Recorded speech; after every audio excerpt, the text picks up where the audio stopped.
যৌন হয়রানির দায়ে খুলনা বিশ্ববিদ্যালয়ের শিক্ষক বরখাস্ত, তবে বেতন কি পাবেন?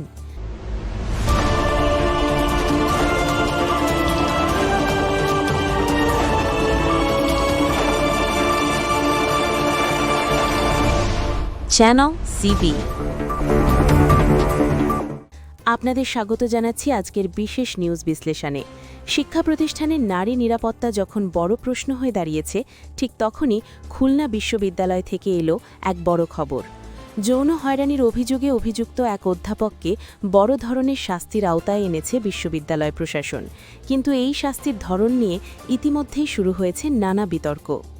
খুলনা বিশ্ববিদ্যালয়ের বাংলা ডিসিপ্লিনের অধ্যাপক ড রুবেল আনসারকে আগামী 2 বছরের জন্য বিশ্ববিদ্যালয়ের যাবতীয় একাডেমিক এবং প্রশাসনিক কার্যক্রম থেকে বহিষ্কার করা হয়েছে।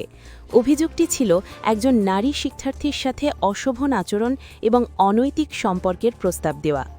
ঘটনার শুরু গত বছরের আগস্টে। একজন নারী শিক্ষার্থী প্রথম ড রুবেল আনসারের বিরুদ্ধে লিখিত অভিযোগ জমা দেন। এর কিছুদিন পরই অন্য আরেকটি ডিসিপ্লিনের আরেক শিক্ষার্থী একই ধরনের গুরুতর অভিযোগ আনেন এই শিক্ষকের বিরুদ্ধে। এই অভিযোগের সত্যতা যাচাই করতে 7 সদস্যের একটি উচ্চ পর্যায়ের তদন্ত কমিটি গঠন করা হয়েছিল। বিশ্ববিদ্যালয়ের যৌন নিপীড়ন প্রতিরোধ কেন্দ্র গত 26 ডিসেম্বর তাদের চূড়ান্ত প্রতিবেদন জমা দেয়। এরপর 28 ডিসেম্বর অনুষ্ঠিত বিশ্ববিদ্যালয়ের 234তম সিন্ডিকেট সভায় এই চাঞ্চল্যকর সিদ্ধান্ত নেওয়া হয়। তদন্তে একটি অভিযোগ থেকে তাকে অব্যাহতি দেওয়া হলেও দ্বিতীয় অভিযোগটির সত্যতা পাওয়ায় সিন্ডিকেট তাকে 2 বছরের জন্য শিক্ষাদান, পরীক্ষা পরিচালনা এবং প্রশাসনিক দায়িত্ব থেকে বিরত রাখার নির্দেশ দেয়। তবে এই শাস্তির আদেশের মধ্যেই একটি পয়েন্ট নিয়ে জনমনে কৌতূহল এবং বিতর্ক তৈরি হয়েছে। বিশ্ববিদ্যালয়ের ভারপ্রাপ্ত রেজিস্ট্রার অধ্যাপক ড এস.এম. মাহবুবুর রহমান জানিয়েছেন, বহিষ্কারাদেশের এই 2 বছর ড রুবেল আনসার ক্লাসে ফিরতে না পারলেও তিনি তার নিয়মিত বেতন এবং অন্যান্য সুযোগ সুবিধা যথারীতি পেতে থাকবেন। এই বিষয়ে অধ্যাপক ড রুবেল আনসারের সাথে যোগাযোগ করা হলে তিনি চিঠি পাওয়ার কথা নিশ্চিত করেছেন, তবে এই মুহূর্তে কোনো মন্তব্য করতে রাজি হননি। তিনি জানিয়েছেন, পরবর্তীতে তিনি তার অবস্থান পরিষ্কার করবেন।